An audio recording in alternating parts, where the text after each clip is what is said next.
Dia lihat, ih kok ada orang kayak gini. Ternyata Bilal tinggi kedudukannya di mata Allah. Dia dijamin masuk surga. Jadi setiap kita itu sebenarnya tidak ada yang jelek. Semuanya sudah Allah ciptakan sempurna sesuai dengan penciptaannya. Allah ciptakan kakak Zahra seperti ini. Zahra itu cuma ada satu Zahra di dunia yang kayak gini. Spesialnya Zahra diciptakan sama Allah. Cuma ada satu Zahra kayak gini. Cuma ada satu sama kayak gini. Tidak ada yang lain yang sama. Iya. Di dunia ini tidak ada yang sama kayak gini. Jangan nanti masuk Orang kita yang sama sama kita ada enggak?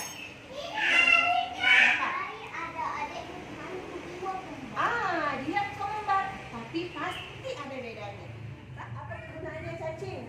Apa manfaatnya cacing? Kan sempurna, kita cacing goyang-goyang sempurna. Itu cacing loh, kan? Apalagi kita manusia, ada tangan, ada mata, ada ternyata, ada rambut itu juga, kan? Pasti Allah ciptakan sempurna, jadi nggak boleh nih. Oh itu sih apa yang bisa ayah? Nggak boleh merendah diri kan? Nah Allah ciptakan sih sempurna sesuai dengan penciptaan kita. Oke lah, ada kekurangan tak tidak apa-apa, kita terima kekurangannya kita. Jadi kelebihan tak itu pasti ada, oke? Nah sekarang kita akan lanjutkan ceritanya. Seperti Bilal bin Rabah. Bilal bin Rabah orang bilang, ih budak kasihan, dijual-belikan, kita belitin, budak lagi. Ternyata Allah ciptakan spesial itu. Ternyata Allah jamin masuk surga. Belum di akhirat ya, belum meninggal sudah dijamin Allah masuk surga itu. Terus siapa yang Allah pilih jadi muazin pertama? Bilal. Siapa? Bilal bin Rabah. Suaranya Bilal itu merdu sekali. Kalau sudah dengar suaranya Bilal sama orang kaum muslimin, wah langsung semua berhenti, langsung segera sholat. Saking merdu suaranya Bilal. Jadi Bilal itu spesial dan juga spesial. Harus kita dapat itu apa spesialnya diri kita apa? Nah, hari rajin kita belajar, rajin kenali dirinya. Oke, dan sekarang Bunda akan ceritakan satu sahabiah. Kalau sahabiah itu berarti Perempuan. sahabat perempuan. Satu sahabiah yang luar biasa. Tebak-tebakan deh. Ini dia, beliau adalah anaknya Rasulullah. Salah Bunda, kok anaknya Rasulullah? Anaknya Abu Bakar. Asma. Belum.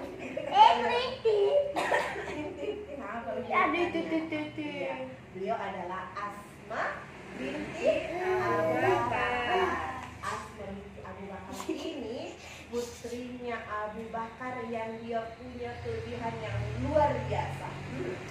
Apa saja? Kita bacakan ya. Dengarkan baik-baik informasi dari yang Bunda bacakan. Bentar Bunda lihat siapa yang menyimak dengan baik. Oke. Asma binti Abu Bakar. Kalau binti itu berarti perempuan. Anak perempuan. Hamas bin Abi Thalib, Aminah binti Abi Thalib, Sulaika binti Siapa nama bapaknya? Nama bapak, iya, Sulaika binti Iswandi, Naura binti Ringgo. Ninggo. Ih, sama namanya kakeknya Bunda Ikrar. Siapa? Aduh, kenapa Bunda lupa? Kiara binti Ramadan. Ramadan atau Rahmadan? Ramadan ini Bapak salah ini bulan Ramadan toh? Asa binti Nah, biarkan dijawab kan. Siapa tahu Asa lupa namanya adiknya. Asa binti Iza binti siapa? Irwan. Oh, yang rumah biru. Oke, Zahra binti Sahur Mansyur. Pasti waktu sahur lahir bapak tak? Sahur. Ini orang-orang dulu kayak gitu kayak kakak-kakak.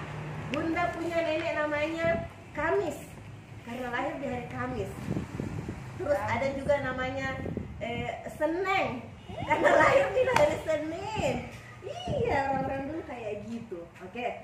Nah, kita lanjut cerita tentang Asma putri Abu Bakar. Suatu hari tersiar kabar bahwa istri Abu Bakar telah melahirkan. Kabar itu menghebohkan masyarakat karena anak yang lahir itu berjenis kelamin perempuan. Saat itu memiliki anak perempuan dipandang aib. Apa itu aib? Aurat itu aibnya kita, tapi yang dimaksud dengan aib di sini adalah apa? Itu bikin malu itu kalau kita punya anak perempuan dulu di zaman jahiliyah ya, di zaman sebelum Rasulullah diangkat menjadi nabi. Jadi malu kalau punya anak perempuan. Memang benar istri Abu Bakar, Khatilah binti Abu Uzza melahirkan seorang anak perempuan. Abu Bakar sangat gembira mendengarnya. Ia pun segera memberi nama bayi mungil yang cantik itu Asma. Asma adalah nama yang diberikan. Asma lahir 27 tahun sebelum hijrah. Jadi pas waktu hijrah, umurnya Asma sudah 27 tahun. Orang-orang banyak mencemoohnya. Abu Bakar tidak peduli dengan cemoohan orang lain tentang kelahiran anak perempuan. Ia tidak mengikuti kebiasaan orang Arab menguburkan bayi perempuan hidup-hidup. Jadi seandainya kita dulu lahir di zaman jahiliyah, bisakah kita sebesar ini? Belum tentu, ya. Nah, di sana dulu orang mengubur bayinya hidup-hidup. Pada masa jahiliyah, anak perempuan dianggap sebuah aib, sehingga mereka memiliki kebiasaan mengubur bayi perempuan hidup-hidup. Itu perbuatan yang sangat keji. Suatu ketika Rasulullah datang dan mengajak kaum Quraisy untuk meninggalkan berhala. Abu Bakar sebagai salah seorang yang terpandang langsung mempercayai dan mengikuti Rasulullah. Jadi sahabat yang pertama beriman kepada Rasulullah itu dari golongan perempuan siapa? Asma. Dari golongan perempuan siapa? Khadijah istri beliau. Kalau dari golongan laki-laki siapa? Abu Bakar. Kalau anak-anak dari anak-anak siapa? Ali bin Abi Thalib. Ya, jadi ketika Rasulullah bilang saya ini utusan Allah, saya ini Rasul, Abu Bakar langsung percaya karena Abu Bakar itu orangnya yang hanif. Oke. Nah, iya. Asma ikut berbayat kepada Rasulullah bersama beberapa wanita lainnya. Mereka datang satu persatu ke rumah Arqam bin Abi Arqam agar tidak mencurigakan kaum Quraisy. Rasulullah menggunakan rumah Arqam untuk dakwahnya. Asma adalah, dengar baik-baik, Asma adalah orang ke-18 yang menyatakan masuk Islam. Jadi dia orang yang ke-18. Dia termasuk barisan orang-orang pertama memeluk Islam. Barisan orang-orang pertama memeluk Islam disebut as-sabiqunal awwalun. Apa kakak-kakak? As-sabiqunal awwalun. As-sabiqunal awwalun itu orang-orang yang pertama masuk Islam. Ujiannya mereka itu luar biasa. Setelah dewasa, Asma menikah dengan Zubair bin Awam. Zubair termasuk 10 sahabat Nabi yang dijanjikan masuk surga. Setiap seruan jihad di medan perang dari Rasulullah, Zubair segera berangkat dengan semangat. Dia mendapati julukan Al-Hawari atau pendamping Nabi. Ya, mereka berbahagia. Asma dan Zubair berbahagia menjalani kehidupan rumah tangga. Anak-anak mereka lahir sebagai pejuang dan takut. Zubair sangat melindungi keluarganya. Zubair dan Asma saling mendukung perjuangan Rasulullah. Nah, melihat keadaan umat Islam di Mekah, Rasulullah kemudian sangat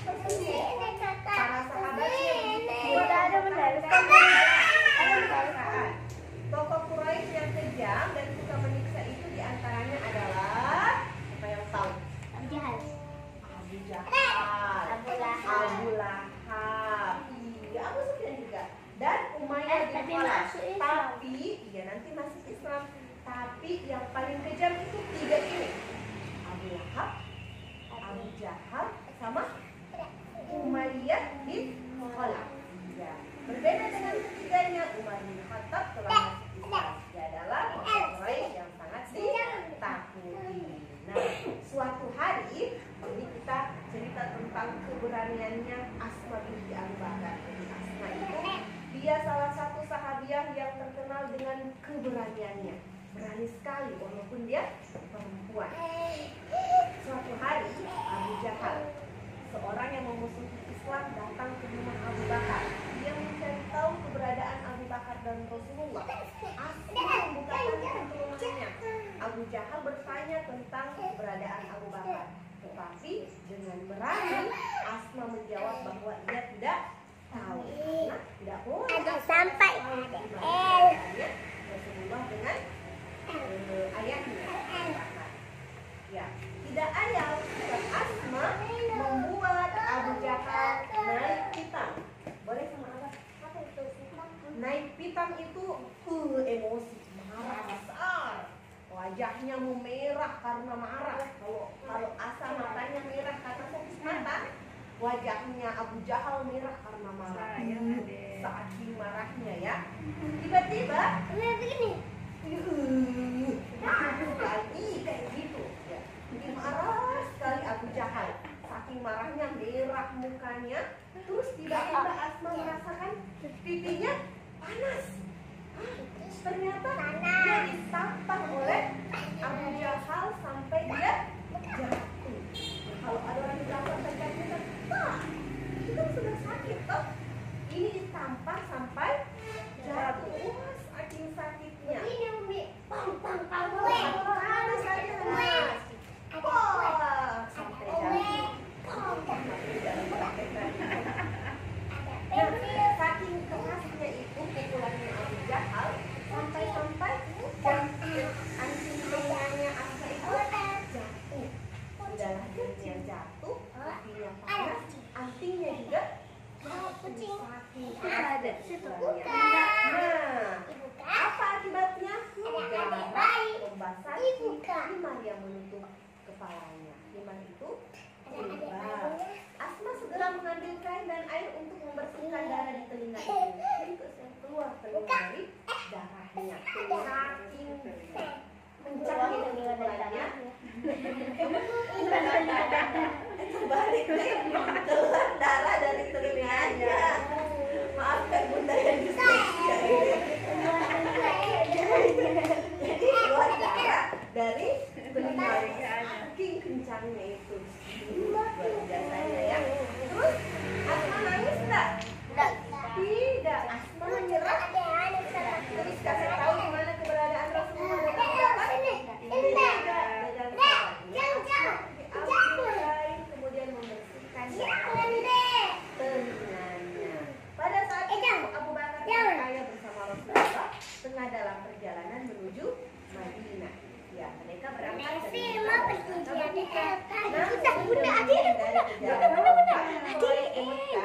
keduanya bersembunyi di gua mana yuk? Batur. Iya. Tidak ada yang tahu tempat persembunyiannya. Satu orang yang tahu. Siapa itu? Abu Bakar dengan Rasulullah yang pergi sembunyi. Ada siapa yang tahu? Asma. Lolosnya Rasulullah dan Abu Bakar kemudian hijrah ke Madinah, ya, lolos dari penjagaan karena Asma yang menjaga rahasia. Itulah mengapa Abu Jahal marah sekali sama Asma karena Asma tidak mau kasih tahu di mana tempat persembunyiannya. Jadi, nah, suatu hari terdengar pintu Asma dari luar. Seseorang tampak berdiri di depan pintu. Nah, Asma dan adik-adiknya terkejut. Mereka selalu berpandangan. Keduanya khawatir Abu Jahal kembali lagi. Dengan memberanikan diri, mereka membuka pintu rumahnya. Ternyata itu adalah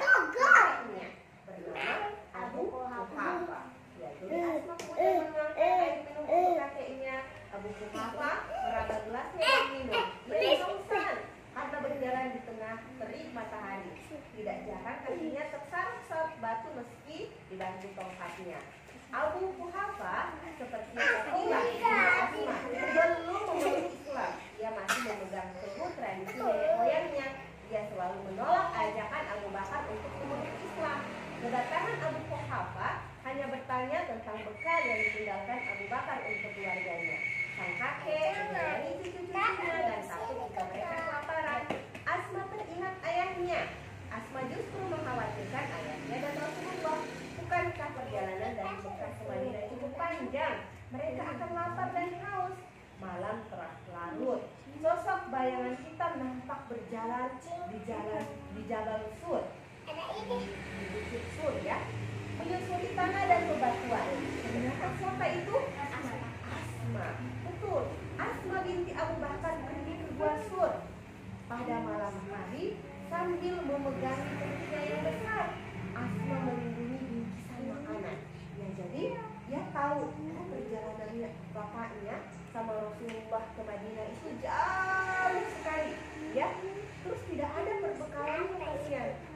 Nah, akhirnya tengah malam bapak kakak pada sini yang berani keluar tengah malam. Ini Asma keluar tengah malam sendiri, berjalan dilewati padang pasir, terus naik di bukit yang terjal. Kalau Bunda tantangi ke gunung di belakang ini malam-malam, siapa yang berani? Siapa yang berani? Nah, kan tidak ada apa-apa di situ, banyak pohon saja. Paling kita cuma takut ada ular kah, ada monyet kah. Nah, Jabal Sur tidak bisa kita. Nah, Asma ini dia mendaki Bukit Sur. Bukit Sur tahu kakak-kakak? Tidak ada pohon-pohon. Tidak ada pohon-pohon. Tapi yang ada apa? Tumbuh-tumbuhan padang pasir. Tahu di padang pasir ada apa? Hewan-hewan padang pasir apa? Unta itu besar. Ada yang berbisa. Ular berbisa, kalajengking. Dan tahu keluarnya kalau kapan? Kalau malam pas gelap gulita. Tapi Asma mendaki Jabal Sur menuju Gua Sur untuk mengantarkan makanan untuk ayahnya. Ini berani yaitu Asma binti Abu Bakar. Jalanan yang dilewati kayak gimana? Terjal kakak-kakak. Terjal itu apa? Ada batu-batu runcing, ada nih. Ayo sini kasih gambar sama adik. Kalau kakak temunya ada pasir kan? Ada semua dilewati semuanya sama Asma binti Abu Bakar. Dia tidak pakai sepatu yang kuat, dia cuma pakai alas kaki yang biasa saja. Ya, karena keberanian Asma menyusul ayah dan Rasulullah ke Gua Sur untuk membawa makanan. Nah, setelah ayah dan Rasulullah makan, Asma kemudian meninggalkan gua. Begitu yang dilakukannya selama 3 hari, 3 malam ya, 3 malam selama Rasulullah dan ayahnya bersembunyi di Gua Sur. 3 malam mereka dia mengantarkan makanan dan minuman kepada Rasulullah. Ayahnya Abu Bakar dan Rasulullah kemudian akhirnya berhasil sampai di Madinah. Nanti setelah itu baru